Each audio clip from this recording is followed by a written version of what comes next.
trying to do it perfectly is what is keeping you from long-term success as a vegan, a plant-based eater, a raw vegan, whatever your healthy diet goals are. There's 3 problems with trying to get it perfectly and 3 simple solutions. So, my name is Lindsay. My health journey started when my 16-year-old baby was born, and she had rashes for the first few months all over her body. And I took her to the doctors, and the lactation specialist kept saying, "This is something you're eating." I tried so hard. I loved her so much, and I saw her in misery and pain and irritable and crying and sweating, which made more heat rash. And I cut out everything from astringent fruits to acidic vegetables. I was down to bread and chicken, and she still had this rash all over her body. So finally, I got tested, and it turned out that I was allergic to wheat products. So the wheat molecules are going undigested through my bloodstream into her body through the milk. So then that's when I started my journey towards finding a better solution than eating the standard American diet and having lots of problems. I tried to be perfect nursing her, and I was going in the wrong direction. Learning then how to go plant-based, I tried to do it perfectly because I wanted to be healthy so I could take care of my children. And the number one problem that I ran into right off the bat was trying to find somebody to follow and doing it exactly like they are doing it. That's the number one problem, is following somebody else's journey when you have different needs for your body. You might live in a different geographic location. You might have different food available to you. You might have different caloric needs, less or more. You might be more active. You might have a different metabolism. So number one problem when we're trying to be perfect that's sabotaging our health is actually following somebody else and trying to do what they're doing instead of finding what's right for you. This is what I did.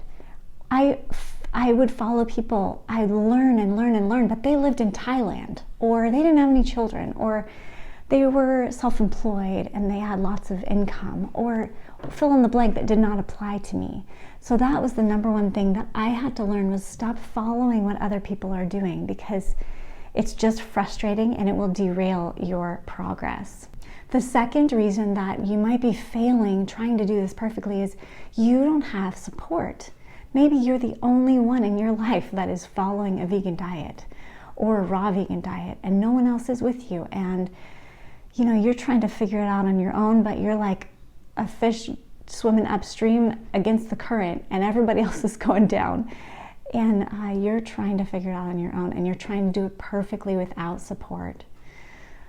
The third reason is that you are not fully owning your decision. And that was me for so long, because I was afraid of being judged by my family, by my church community. I was not fully owning it and fully bought in that this is what I want to do, this is what I need to do.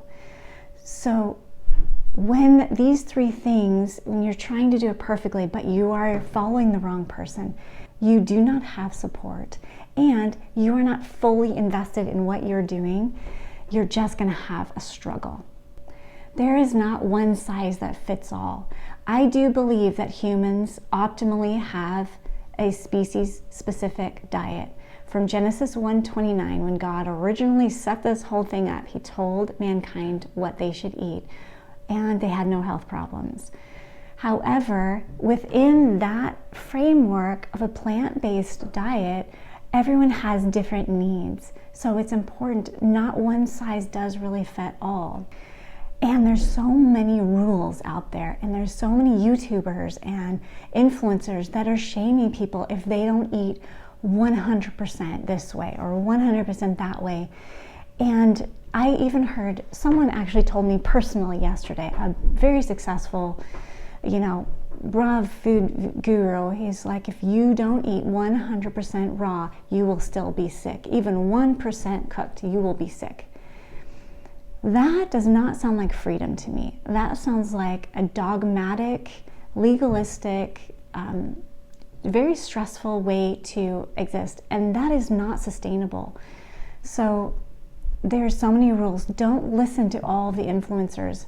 This is your guide, and God is your creator, and he knows exactly what you need. So ask him what you need to support your health, and stop listening to all those people that are going to tell you all the rules they can't follow themselves. It's like the Pharisees that Jesus would talk about. The Pharisees load people up with all these burdens that they are not able to carry themselves. And that's exactly what happens to people like me when we're trying to learn how to adopt a different lifestyle, and there's all these experts saying do this, do that, but they are not doing that themselves, and it is too hard. So just seek God and experiment. Do what's right for you. There's so many rules. Again, there's so many rules, right? So you're not supposed to eat fruit after other meals. So, well, I'm still hungry, and I'm not supposed to eat fruit after dinner, so I'll just have ice cream. Do you see how like trying to be perfect with the rules derails your success? Well, I didn't have time for a smoothie this morning, so I'll just eat chocolate frosted sugar bombs cereal for breakfast instead, or I'll go through the drive-thru at McDonald's. Eat fruit instead. Grab a whole thing of bananas and take them with you. It's like the ultimate fast food. You don't even have to put it in a package. Or apples or oranges. Take dates and almonds. Yeah, dates aren't great for your teeth, so brush after. But don't worry about being perfect. It's not all or nothing. It's a little bit is great, as much as you can do. Just incorporate fruits and vegetables more and more into your diet. So here are some suggestions for you, okay? So option 1, for breakfast, eat fruit, right? For lunch, bring a big salad or make a big salad. For dinner, have quinoa and roasted vegetables or beans or root vegetables or potatoes. Okay, it doesn't have to be perfect. It doesn't have to be perfectly raw. It doesn't have to be gourmet. You're fueling your body so that you can be healthy. Option 2, smoothies.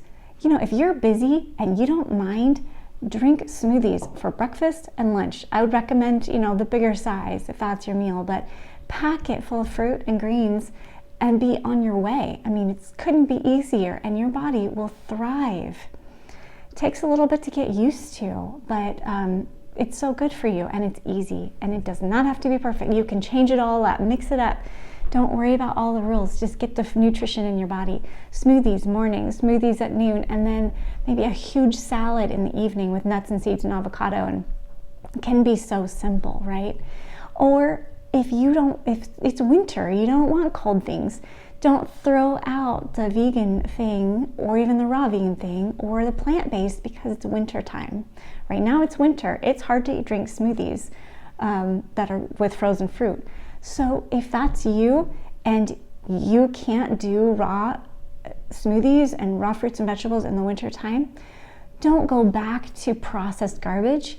Just do this. Have oatmeal with fruit in the morning and soup for lunch, and maybe like rice bowls with beans or tofu or something in the evening. Support your body the best you can, and don't worry about being perfect. Don't worry about all the dogmatic, legalistic rules. Okay? Perfect is not going to get you there. It's not going to get you healthy. It's going to get you derailed and going back to processed, convenient, disease-causing foods. So here's my 3 tips to how to overcome this problem of perfectionism sabotaging your health goals. Number 1, be thankful for what you eat. 1 Timothy 4:4 says, whatever you're eating, if you can receive it with thanksgiving, then great. Then bless God for the provision and be thankful and just enjoy it. Number 2 is experiment and be brave. Try new things. Don't follow what everybody else says. If you can't do 30 dates in a blender every day, don't do that. If you can't eat 3 gigantic serving bowl salads every day that makes you feel like you want to gag, don't do that. Okay, just experiment with what works for you. And number 3, choose real food that is fresh and have something, raw in every meal that would help with your enzymes and your digestion. Again, not a rule, but a guide. Things can be so frustrating and so confusing today. The whole eating scenario is so confusing to a lot of people, but it doesn't have to be. Eat medicine, not poison, basically, okay? If it's chemicals, if it's made in a lab, if it's in a package and it's a weird color, just avoid that. Go for real food, okay? Because that is your medicine that your body will thrive with. Don't stress out about not getting it perfect, and don't quit. So you didn't eat perfectly, so you were starving and you were out somewhere and you weren't prepared and you grabbed a packaged whatever. That's okay. You can be human. You have permission to be human. You don't have to be like everybody on social media that's lying, okay? Let's be honest. Nobody in our planet, unless you live in the jungle and you absolutely have no other option but to pick fruits and greens off the trees, are 100% raw. That's just not happening, okay? And they either have powders or something. And so forget it. Bless them. They are doing the great job. They're doing a great job for themselves. You don't have to do the same job. You can do a great job for yourself. So I hope that this gives you some freedom today, and just know that, what is your definition of healthy? That's what you need to focus on. Ask God, what do you need to support your body? And just go and do that, okay? What's important is what is healthy to you. For me, the definition of a healthy diet is a balanced diet with carbohydrates, proteins, and fats in the right amounts for you, for your needs. And not eating the things that are going to be hard to digest and disease producing, like processed foods, animal products, and chemicals and things like that in our foods. And getting as much whole, raw, produce, plant-based foods as possible. So easy guidelines, right? Just have fun with it. Explore and experiment and find out what's right for you, and stop following other people, because they're not you and they don't know what you need. So I hope that helps. Thank you for listening, and put your comments down below what you think and what has helped you to not be derailed by perfectionism. I'll see you next time.